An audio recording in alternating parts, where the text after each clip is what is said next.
तसव्वुर करें, एक ऐसा शहर जहां सड़कों को पानी से धोया जाता था, जहां धुएं की जगह ताज़ा समंदरी हवा थी और शोर की जगह बगियों की टप-टप सुनाई देती थी। क्या आप यकीन करेंगे कि ये वही कराची है जिसे आज हम जानते हैं? बिल्कुल नहीं, ये 1902 का कराची है, जो एशिया का पेरिस कहलाता था। खुशामदीद, गहरी आंख पर। आज हम वक्त का पहिया उल्टा घुमाएंगे।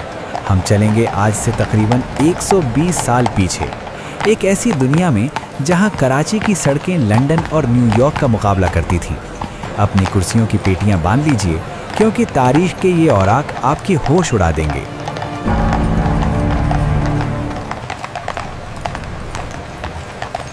साल था 1902।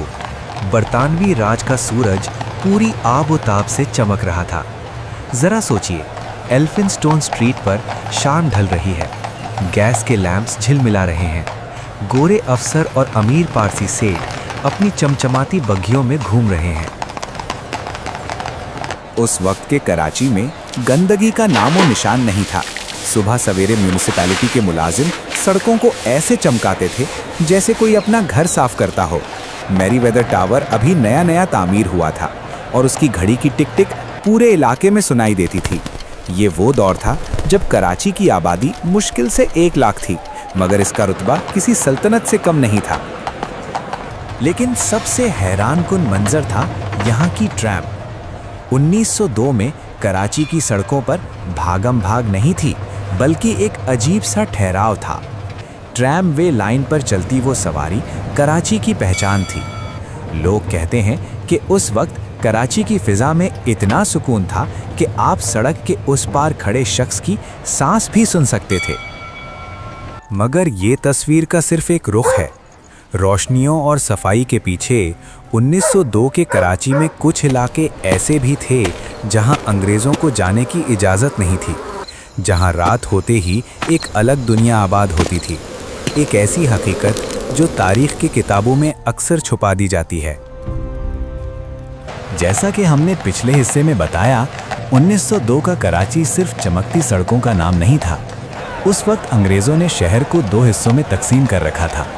एक वाइट टाउन जहां सदर और कैंटोनमेंट की रौनक थी, और दूसरा ब्लैक टाउन यानी आज का पुराना शहर जहां मकामी लोग बसते थे। असल कहानी तो इन तंग गलियों में सांस लेती थी। अगर आप 1902 में खरादार या मीठादार की गलियों से गुजरते तो मंजर बिल्कुल मुख्तलिफ होता। यहाँ बिजली के लैंप्स नहीं, बल्कि मिट्टी के दिए और लालटेन जला करती थी। मगर इन्हीं गलियों में कराची की रूह बसती थी। लेकिन एक खौफ था जो इन गलियों में मंडला रहा था।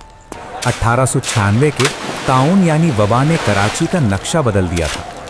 1902 तक आते आते लोगों के दिलों में ये डर बैठ गया था कि सफाई ना रखी गई तो मौत वापस आ जाएगी। यही वजह थी कि अंग्रेज सरकार ने सख्ती बरकरार रखी थी। मगर नेटिव जेटी के पुल के नीचे कहानी कुछ और थी।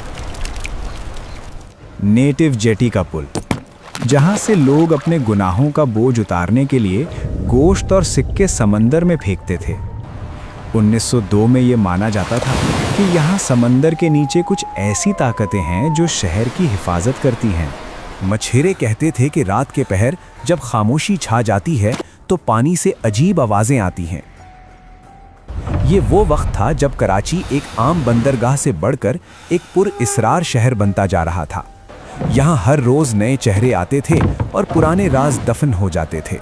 लेकिन दोस्तों, सिर्फ डर और खौफ ही नहीं, 1902 वो साल था जब कराची ने पूरी दुनिया में तहलका मचा दिया था।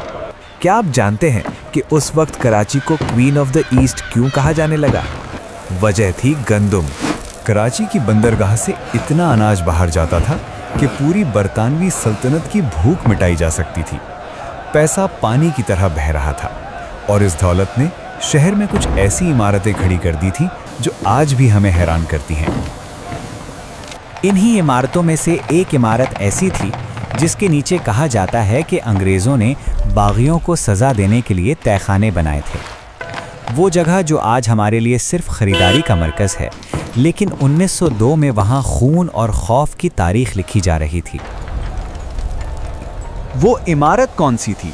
और कराची की ज़मीन के नीचे छुपे उस अजीम खजाने की हकीकत क्या है, ये सब हम आगे देखेंगे। जुड़े रहिए गहरी आंख के साथ, तारीख अभी बाकी है। वो इमारत कोई और नहीं बल्कि कराची की शान एम्प्रेस मार्केट थी। आज हम इसे खरीदारी के लिए जानते हैं, लेकिन 1902 में इसके दरो दीवार से बगावत की दास्तान सुनाई देती थी। कहा जाता है कि जिस ज़मीन पर यह मार्केट खड़ी की गई, वहां 1857 की जंग आज़ादी के बाद बागियों को तोपों से उड़ा दिया गया था। अंग्रेज़ों ने ये आलीशान मार्केट उस खून आलूद माजी को छुपाने के लिए बनाई थी। 1902 में जब यहाँ सुबह का बाजार लगता था, तो अंग्रेज़ मेम साहिबाइन यहाँ से ताज़ा फल खरीदती थीं, बेखबर उस हकीकत से कि उनके पैरों के नीचे तारीख दफन है। एम्प्रेस मार्केट से निकलकर अगर हम थोड़ा आगे बढ़ें तो सुनाई देती थी नॉर्थ वेस्टर्न रेलवे की सीटी। ये 1902 का दौर था, जब कराची स्टेशन पर काले धुएं वाले इंजन्स की हुक्मरानी थी। ये रेलवे लाइन कराची की रगें थीं। पंजाब की गंदम और कपास इन्हीं पटरियों के जरिए कराची की बंदरगाह तक पहुंचती थी। कैंट स्टेशन का मंजर किसी मेला से कम नहीं होता था। एक तरफ यूनिफॉर्म में मलबूस गोरे टिकट कलेक्टर्स और दूसरी तरफ पूरे हिंदुस्तान से आए हुए मजदूर और ताजिर। ये वो जगह थी जहां मशरिक और मगरिब का मिलाप होता था। लेकिन शहर का एक हिस्सा ऐसा भी था जहां आम आदमी का दाखला ममनू था। सिंध क्लब और कराची जिमखाना। 1902 की शामों में यहाँ पियानो की धुन बजती थी और क्रिस्टल के ग्लास टकराने की आवाज़ आती थी। यहाँ रहने वालों को लगता था कि बरतानवी राज कभी ख़त्म नहीं होगा। उनकी दुनिया में सुकून था, दौलत थी और लग्जरी थी, मगर उन्हें खबर नहीं थी कि वक्त करवट लेने वाला है। शहर में एक ऐसी मशीन आने वाली थी जो घोड़ों की जगह ले लेगी और रफ्तार के नए मायने लिखेगी। 1902 का साल ख़त्म होने को था और कराची एक नए दौर में दाखिल होने वाला था। हमने ज़मीन देखी, बाजार देखे और समंदर के राज जाने। कराची का वो मंजर जो शायद आपने कभी तसव्वुर भी न किया हो। पहली मोटर कार की आमद और मनोरा आइलैंड के वो किस्से जो आज तक बुजुर्गों के सीनों में महफूज हैं। आखिर 1902 के बाद कराची का पेरिस वाला टाइटल कैसे धुंधला पड़ गया? इस सफ़र का आखिरी और सबसे जज्बाती हिस्सा अभी आगे है। 1902 का साल ख़त्म होने को था और कराची की सड़कों पर एक नई आवाज़ सुनाई देने लगी थी। ये आवाज़ घोड़ों की टापों की नहीं, बल्कि मोटर कार के इंजन की थी। जब पहली बार बगैर घोड़ों के चलने वाली ये बग्गी कराची की सड़कों पर निकली तो लोग हैरत से दंग रह गए। किसी ने इसे जादू कहा तो किसी ने शैतानी पहिया। ये सिर्फ एक गाड़ी नहीं थी, ये इस बात का ऐलान था कि कराची अब जदीद दौर में कदम रख चुका है। रफ्तार बढ़ने वाली थी और सुकून आहिस्ता आहिस्ता ख़त्म होने वाला था। लेकिन इन सब तब्दीलियों के दरमियान एक चीज़ अटल थी, मनोरा का लाइट हाउस। 1902 में जब शहर सोता था तो मनोरा की रोशनी समंदर में भटकने वालों को रास्ता दिखाती थी। इस मीनार ने कराची को एक मामूली मछेरा बस्ती से एशिया का पेरिस बनते देखा था। ये वो निगहबान था जिसने अंग्रेज़ों का उरूज भी देखा और फिर बाद में उनका जवाल भी।